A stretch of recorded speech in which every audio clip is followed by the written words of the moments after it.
This morning, we're getting a look at an extraordinary underwater journey with nature's guardians of the sea. Sea otters are protecting one of our nation's coastal treasures. NBC's Gotti Schwartz has a story. On a morning like this, it is hard to remember that there is an ecological disaster that's happening off the coast of California. In order to show you how bad it's gotten, we're going to take you underneath down here to show you how good it's supposed to be. But before we could get in the water, just over there, family of sea otters, we were surrounded by visitors. This area is teeming with life. Once the coast was clear, we geared up and descended into one of the most protected natural kelp forests on the West Coast. It feels so much like we're on a different planet. It's like being in a forest on land. Dr. Josh Smith has been studying this fragile ecosystem for years. Everywhere we look, fish. So majestic down here. The kelp can grow up to 100 feet tall. Look at how tall this kelp is.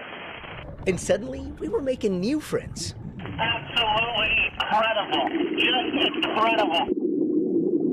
But here, the real stars of the ecosystem are the elusive sea otters. A recent study by the Monterey Bay Aquarium reviewing historical records found that those otters have been a cornerstone to protecting the environment. And in the Central Coast, they've been working overtime to try to protect the kelp forests from an invasion of purple sea urchins brought on by warming waters and a die-off of sea stars. Sea otters are really important predators in the ecosystem. They're like the game wardens of the forest. Yeah, they do tend to keep sea urchin populations under control.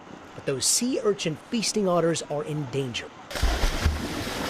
We went under in a different spot to see just how much damage those purple urchins were causing. It looks like we're in a desert, and you've got these purple polka dots all across the seafloor here. That's right. The reef is covered with purple sea urchins.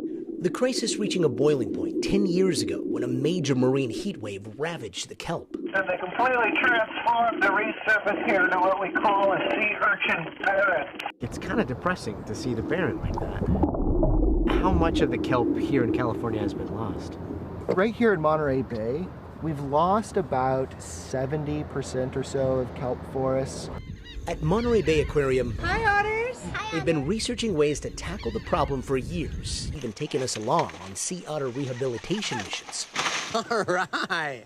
For now, preserved behind glass and protected in the bay, as biologists continue to search for solutions in the sea. Gotti Schwartz, NBC News, Monterey, California.